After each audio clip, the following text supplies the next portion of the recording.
오늘 아침 당신은 몇 개의 은유를 사용하셨습니까? 세어보신 적이 없으실 겁니다.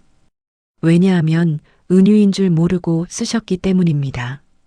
시간을 아꼈다. 시간은 물건이 아닙니다. 그런데 우리는 시간을 쓰고 벌고 낭비하고 투자합니다. 마음이 무겁다. 마음에 무게가 없습니다. 그런데 우리는 마음이 가볍다, 무겁다, 짓눌린다고 말합니다. 인생길이 멀다. 인생에 길이 없습니다. 그런데 우리는 갈림길에 서고 돌아가고 막다른 골목에 부딪힙니다. 이것은 시인의 기교가 아닙니다. 이것은 당신의 뇌가 세상을 이해하는 방식입니다. 1980년 미국의 인지언어학자 조지 레이코프와 철학자 마크 존슨이 한 권의 책을 발표합니다. 삶으로서의 은유. Metaphors we live by. 이 책의 첫 페이지에서 그들은 선언합니다. 우리의 개념 체계는 본질적으로 은유적이다. 이 한 문장이 서양 학문의 판을 뒤집었습니다. 오늘 우리는 한국어 안에 숨어 있는 은유의 구조를 하나씩 꺼내 볼 것입니다. 그리고 그 안에서 2400년 철학사의 가장 깊은 비밀을 만나게 될 것입니다. 한국어에서 가장 흔하게 쓰이는 은유 중 하나를 꺼내 보겠습니다. 시간을 쓰다, 시간을 벌다, 시간을 낭비하다, 시간을 투자하다, 시간을 절약하다. 이 5개의 표현에는 하나의 공통된 구조가 있습니다. 전부 돈에 쓰는 동사입니다. 돈을 쓰다, 돈을 벌다, 돈을 낭비하다, 돈을 투자하다, 돈을 절약하다. 레이코프는 이것을 개념적 은유, Conceptual metaphor. 라고 불렀습니다. 우리의 머릿속에 시간은 돈이다. Time is money.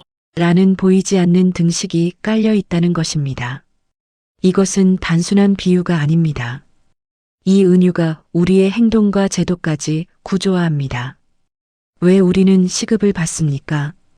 왜 연봉이라는 개념이 존재합니까? 왜 택시 미터기는 시간에 따라 요금이 올라갑니까? 시간이 진짜 돈이어서가 아닙니다. 시간은 돈이다라는 은유가 사회제도의 설계도가 되었기 때문입니다. 레이코프는 이런 유형의 은유를 구조적 은유, Structural metaphor. 라고 분류했습니다. 하나의 개념 전체를 다른 개념의 구조로 이해하는 방식입니다. 시간의 모든 것을 돈의 구조로 이해합니다. 돈을 쓰듯 시간을 쓰고, 돈을 아끼듯 시간을 아끼고, 돈을 투자하듯 시간을 투자합니다. 그런데 주의해야 할 점이 있습니다. 은유는 부분적입니다. 돈은 은행에 예치할 수 있지만 시간은 예치할 수 없습니다. 돈은 빌려줄 수 있지만 시간은 빌려줄 수 없습니다. 은유는 대상의 일부를 비추고 나머지를 가립니다. 레이코프는 이것을 부각과 은폐, Highlighting and hiding. 이라고 불렀습니다. 이 점을 기억해 두십시오.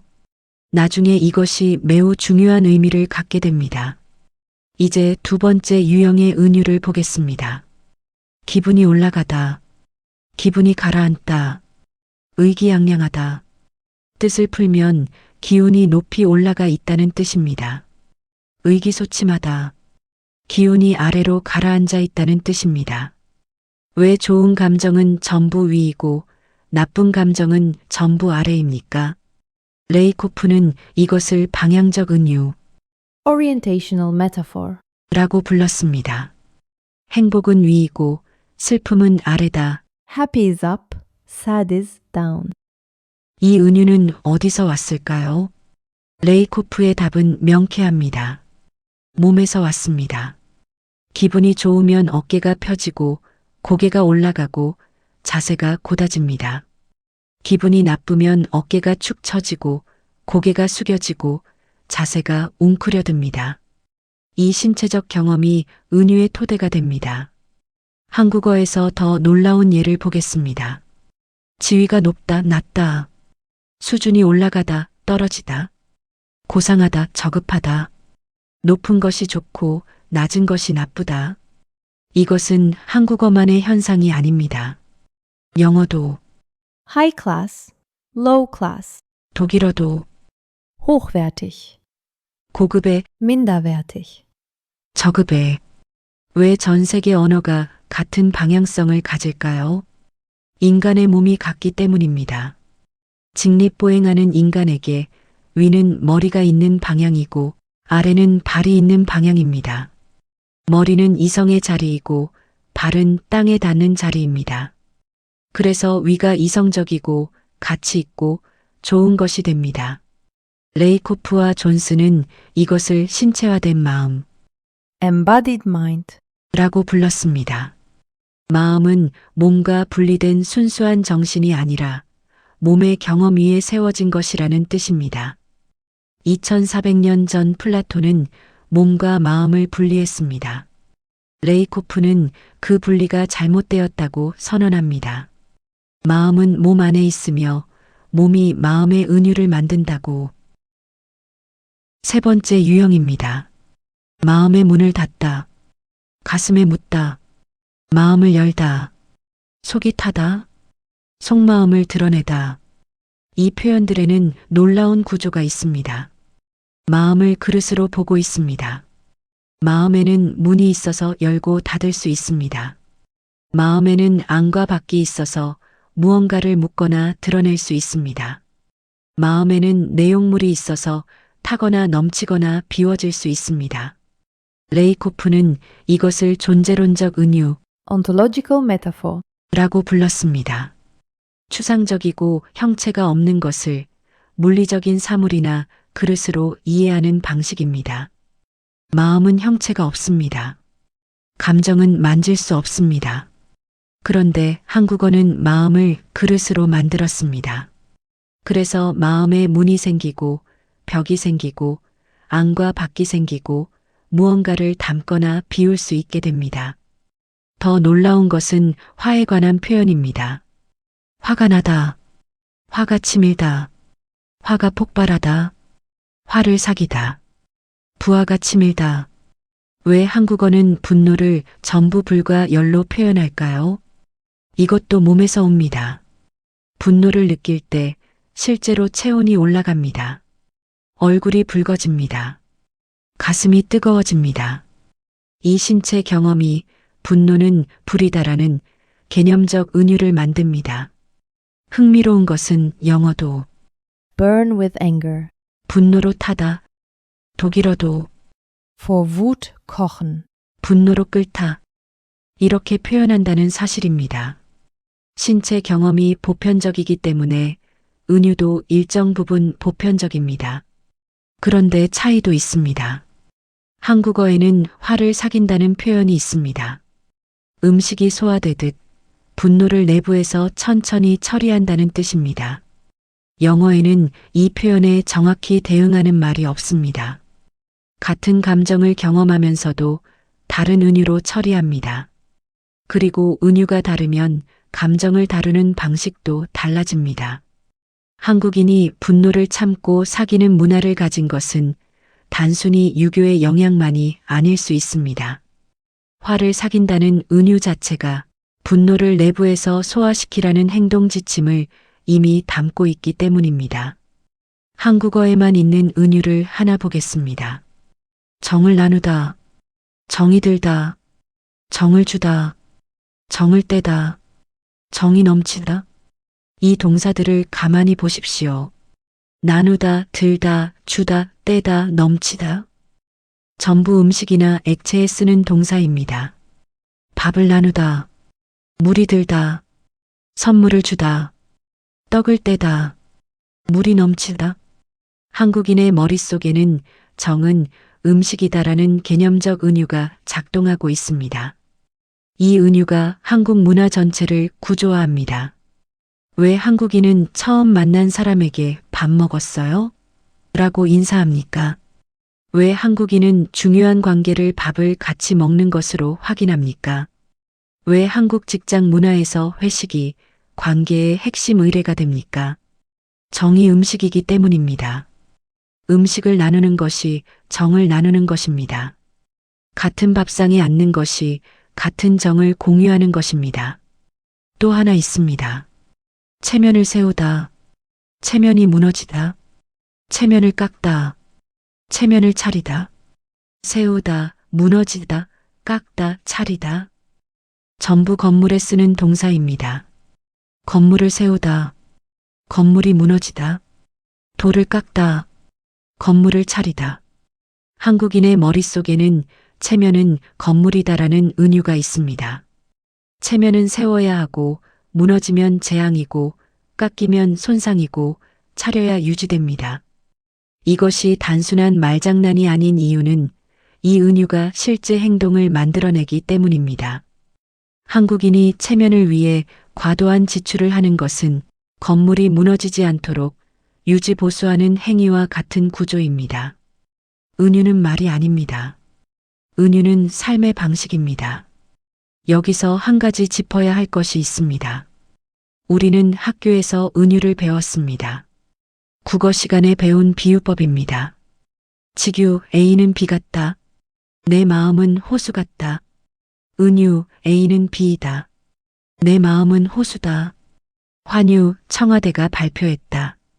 제유 빵을 달라. 시험 문제는 이랬습니다.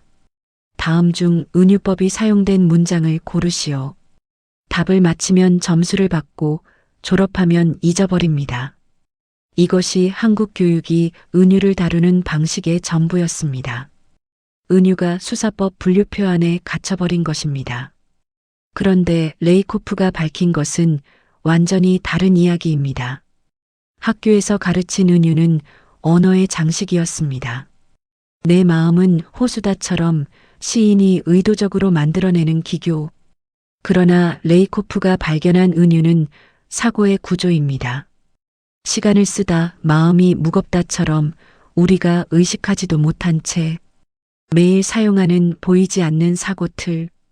이 두 가지는 근본적으로 다릅니다. 시인의 은유는 의도적이고 의식적이고 선택 가능합니다. 내 마음은 호수다 대신 내 마음은 바다다라고 바꿀 수 있습니다. 그러나 개념적 은유는 무의식적이고 자동적이고 대안이 없습니다.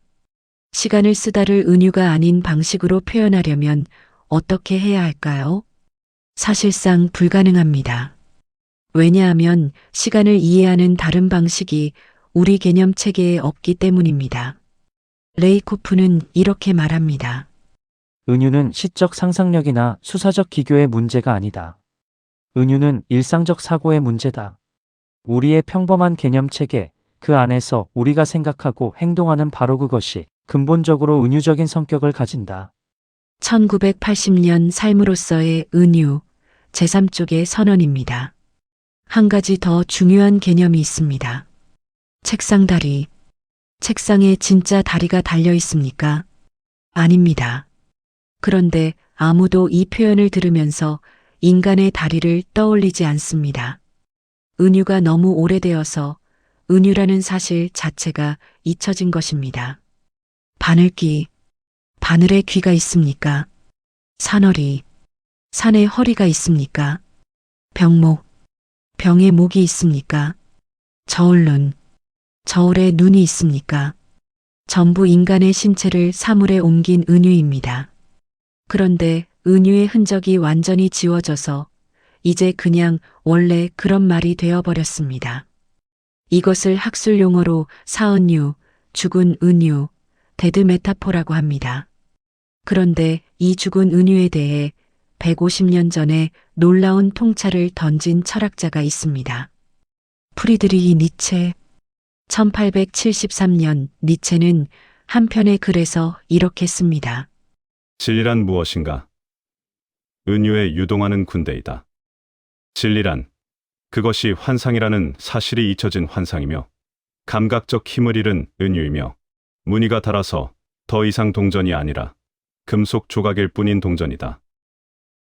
동전이 닳아서 무늬가 사라지면 사람들은 그것을 동전이 아니라 그냥 금속이라고 부릅니다.